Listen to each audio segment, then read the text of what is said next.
Well, welcome. It is week 6 of our study in the Old Testament book of Hosea, and I'm so glad you're here for it. And week 6 is a fun day. If it's your first one, just jump in right here and then go back and watch the rest, because there's a shift here that we'll encounter today in chapter 11.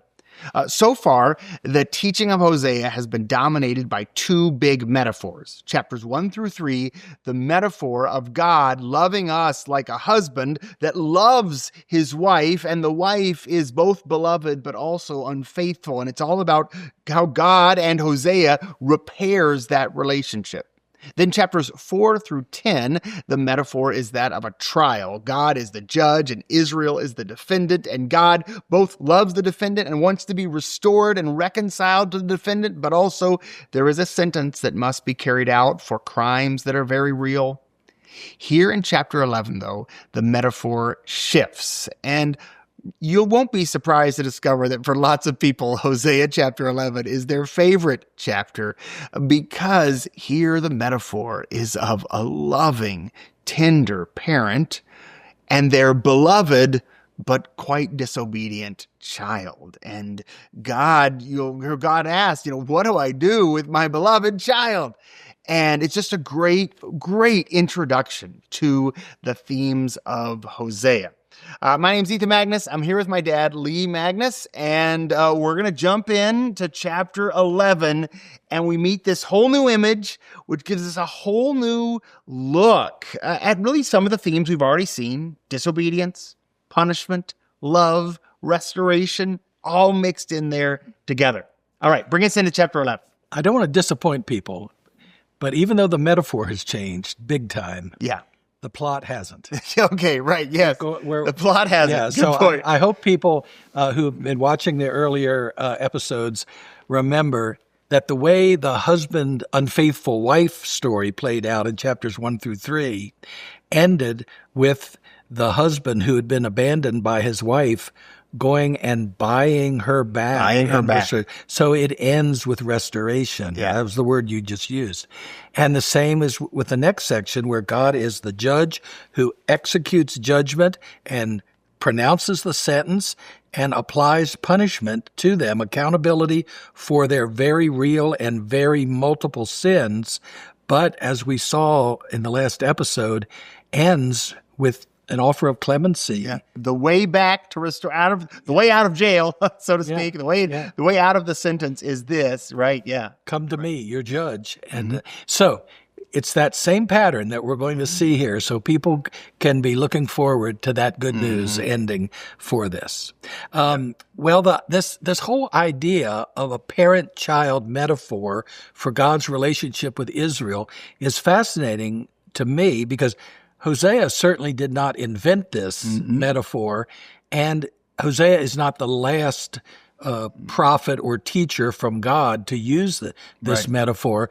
We've seen this way back in the time of the Exodus. Back in Exodus, the book of Exodus, chapter 3, we see that the Exodus is kind of in the context of God's parental care for God's people in wanting to rescue them from slavery and to bring them out and to treat them tenderly in the wilderness. Yeah. So this was the promise that God gave to Moses. If you go back and bring them out, I'll treat them like a loving parent. Then, in a way, this foreshadows the beautiful teaching of Jesus about God that we're going to get in the New Testament, right? In Luke 15. You taught me a long time ago that the common name for this parable is the prodigal son. We call it the prodigal son, and the prodigal because he was wasteful with what his father gave me. And you taught me a long time ago that perhaps we ought to call it the prodigal father, because this parable is about the fatherhood of God, who is in some sense more wasteful. He gives this son all his stuff, and then the son comes back and he gives all the stuff to him again. It's the father who is so lavish with his love. And so, yes, we see the loving parent in Exodus, the loving parent, the loving father in the prodigal son parable.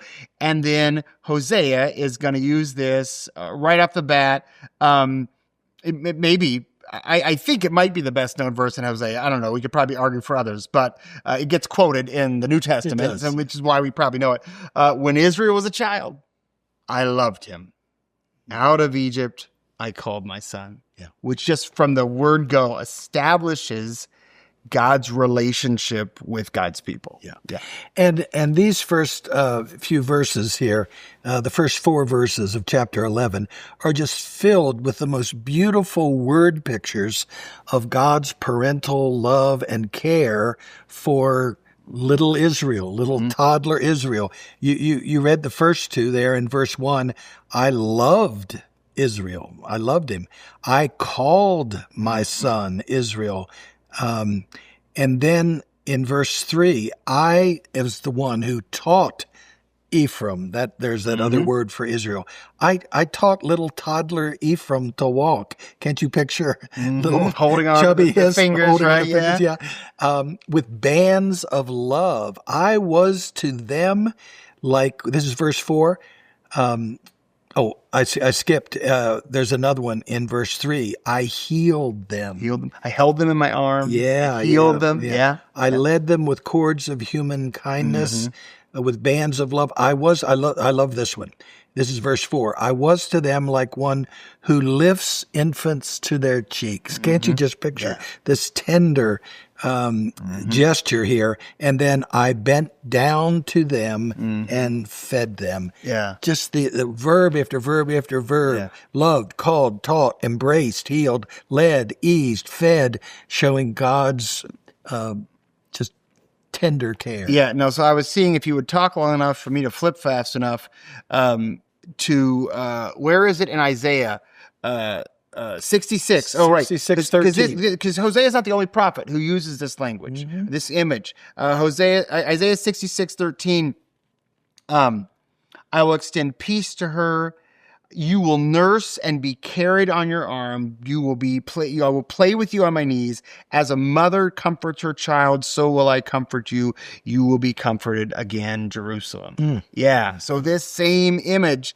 But of course, in Hosea, all those nice things you just read are mixed in with some not nice things. Unfortunately, there's a list of verbs in these very same verses, 1 through 4, that talk about how toddler Israel, baby Israel, this beloved son Israel has responded, and it's not a happy picture. Right. So let's look at some of those as well. Verse 2 says, the more I called them, the more they went away from me. The more I called, the more they went. Yeah. But it is interesting. Even that, though, that is a human experience we can connect with, that we understand.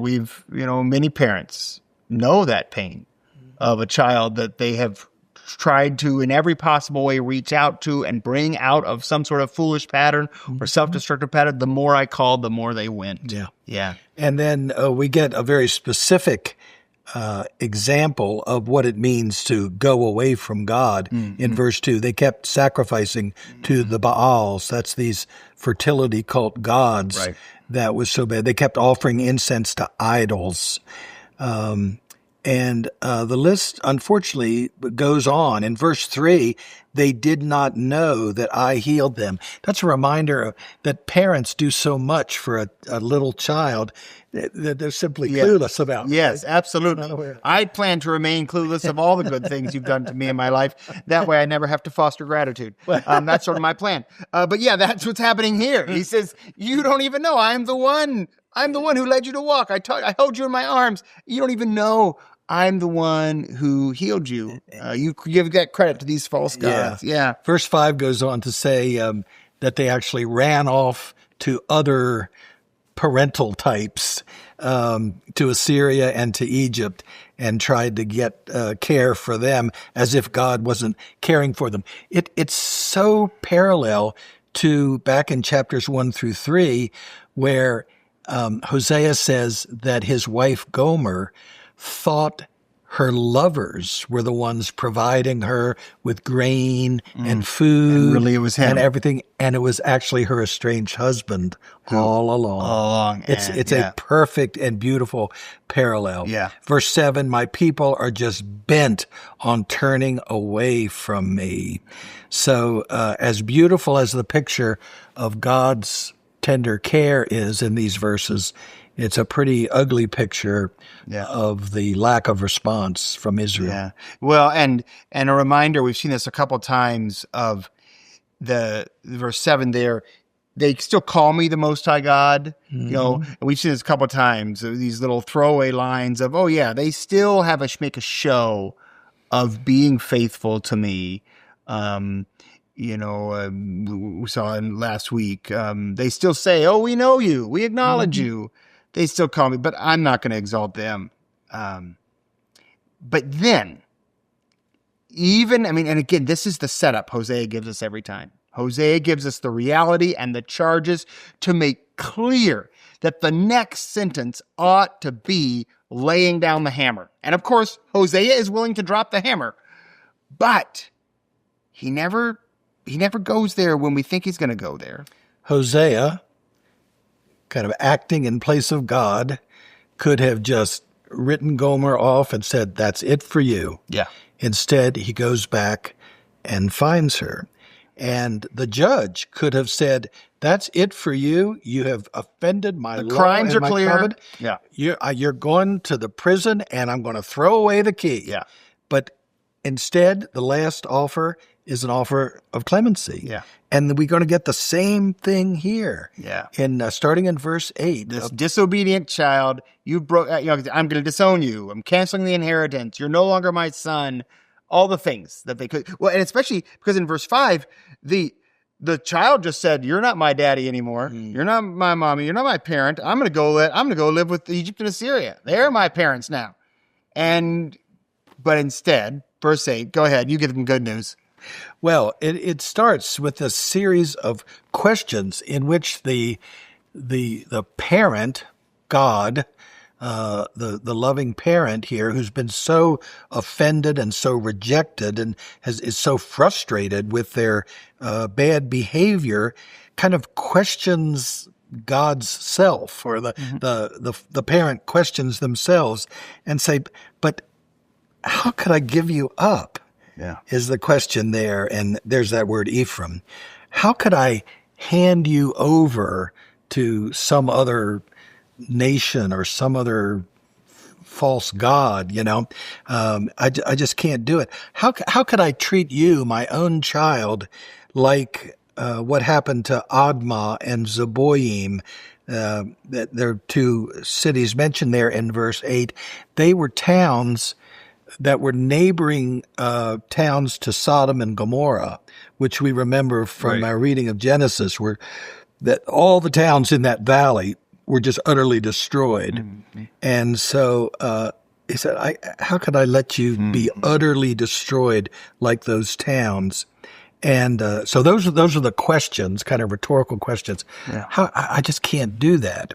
And then in verse 9, God expresses, parent God expresses God's absolute resolve. I will not execute my fierce anger against you.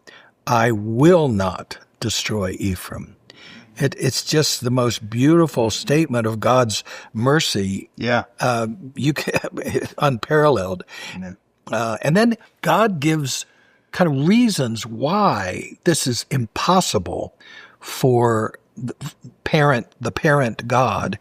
The first thing he mentions is that God is different from humans. If you would have expected a human parent just to give up on them and disown them and send them away and say, you can't live here anymore, I'm not going to support you anymore, that whole thing. Yeah, maybe a frustrated human parent might be driven to that extremity. But God says, but I'm not like that. I'm God. Yeah. I'm not bound by those human emotions. I'm not mortal. I'm I'm the Holy One. I'm set apart from you humans. I act differently. And what we learn is that God is motivated never ultimately by revenge, but always by grace and mercy. Yeah. What I love about this, and we'll go back, there were more images in this text, but if you were with us last week, we just looked at the end of chapter 10, which ends with an offer of clemency, but also a declaration of a sentence. Right? They're both there. And I think one of the things that helps us about Hosea is it often, we kind of get trapped in a cycle where if God is gracious, God can't punish sin. Or if God punishes sin, there must be no mechanism for God's grace. And Hosea is just simply not trapped in that logical puzzle.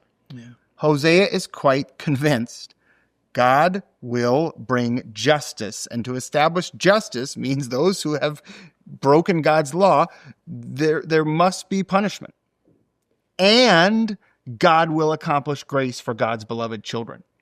Hosea never flinches from those two claims. And if anybody wanted to question the logic of that, I feel like Hosea would respond, let me tell you a story about Gomer. Let me tell you a story about a courtroom. Let me tell you a story about a parent. This parent is not going to let their child stay in rebellion, and they are not going to give up on their child. Hosea will not relent on these two things. Mercy and justice have to both be fulfilled. Yeah. That reminds me of, the hundreds of times that I gave you a spanking. It always ended in a really warm embrace. Yes.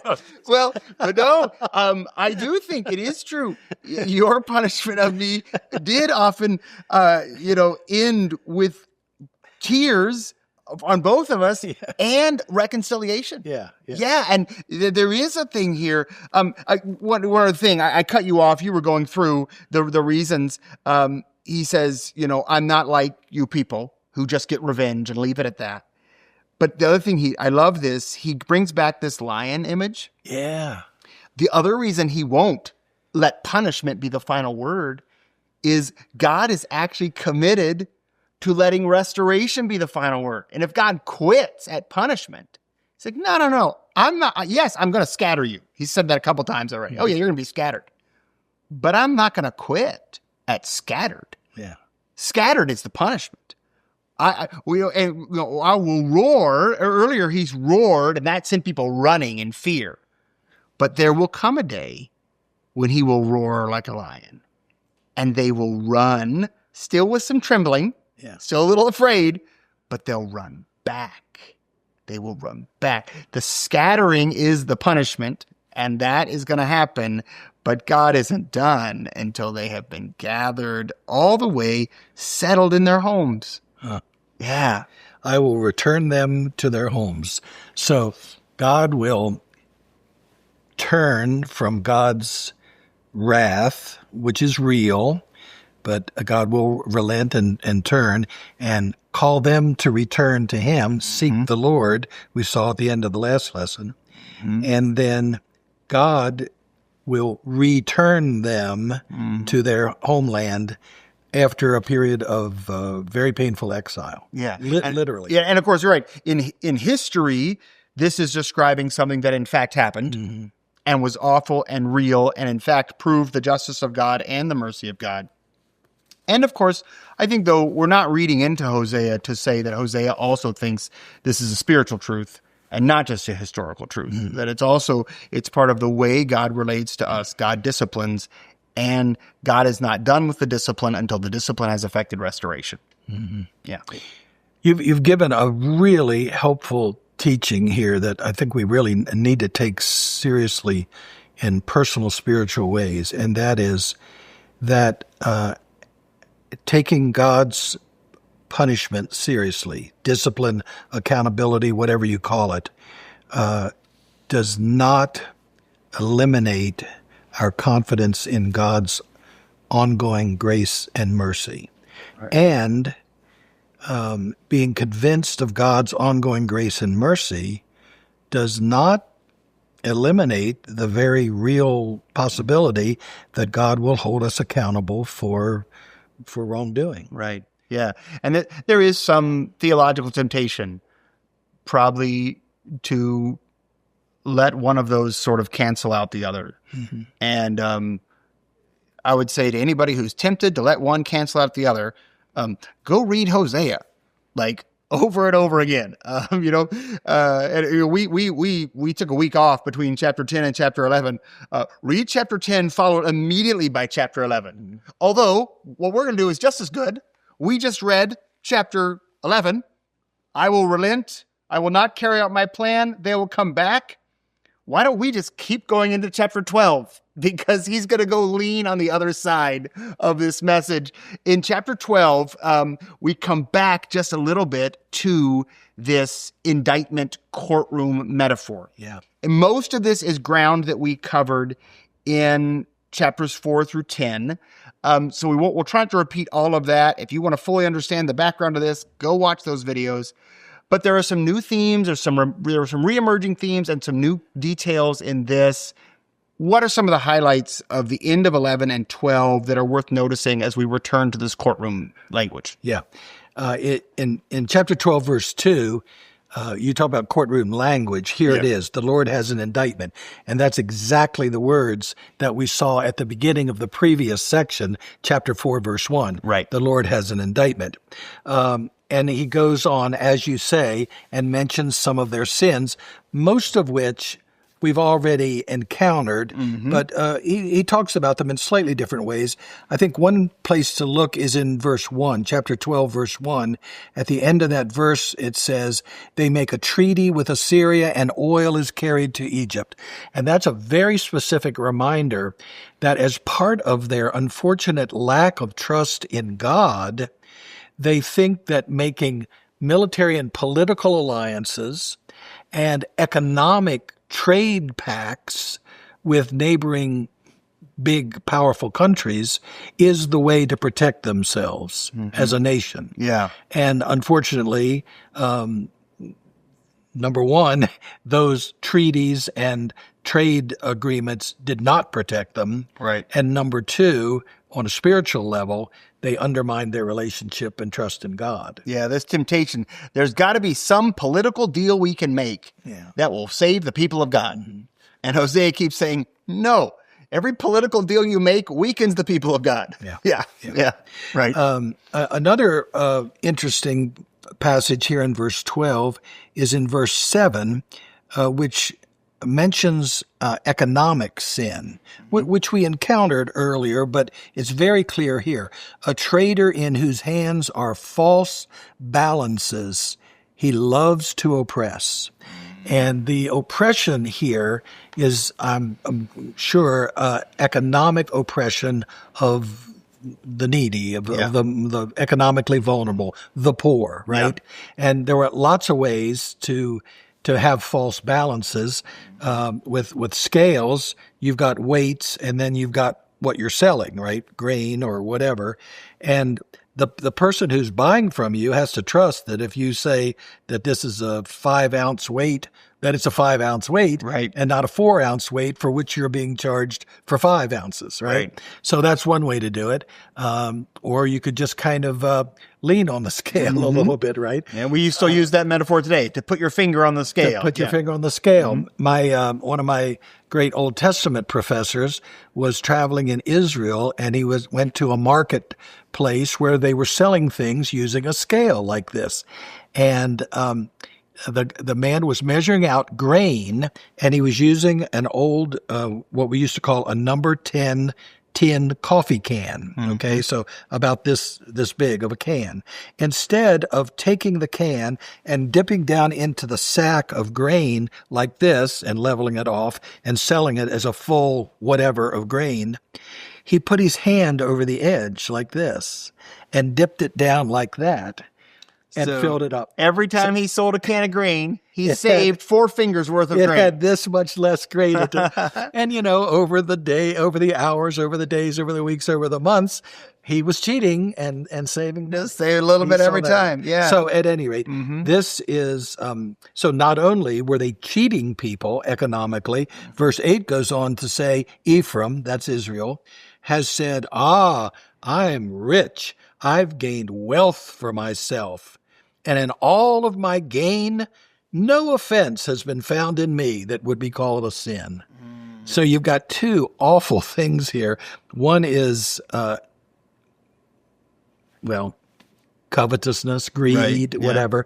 The other is arrogance. Yeah. The other is presumption on God. I mean, there are several awful things rested there. So I thought we ought to point that out. That's the clearest example of the economic sin. Yeah. One of the reasons I find this so important is we're only studying Hosea, but for some people, this might be the first prophetic book that they've really kind of read through carefully. And it's worth us noticing that some of Hosea's peers, we particularly think of Amos, when Amos is listing up the charges, economic sin goes near the top of his list. Hosea starts with kind of religious sin and these kind of political sins, trusting in political forces rather than in God. And it's taken him a while to bring up dishonest scales, crooked merchants, these kinds of things, crooked courts. Those kinds of things loom a lot larger. And so it's worth noticing here, Hosea is getting to something that, while for him it's a new theme, it's actually one of the dominant themes of the prophets in general. Yeah. Is you mentioned Amos, Micah, it's big time in Micah certainly as well. Yeah. Good. And I do think there is throughout all, going as far back as the teaching of Moses in Deuteronomy, there's this warning and reminder that wealth has a sort of natural trickle effect into pride, which has a natural trickle effect into self-trust rather than God trust. I mean, how many times does Moses say, be careful when you get in the land and you prosper, that you do not say, my welcome, the strength of my hands produce this wealth, and I trust in me. And Hosea is now here, a few hundred years later saying, hey, remember that thing Moses warned you about? Yeah, that's happening. That's what you're doing. You're cheating each other, and then you boast, I'm wealthy, and I didn't sin. I got all this honest. I earned this. I earned this. That's the thing, the very thing Moses warned. Don't say, I earned this. No, God gave you that. God even gave you the ability to earn this. And so part of what's so hard, actually, about reading the prophets is how many of the indictments of the prophets we can go back and find in Deuteronomy.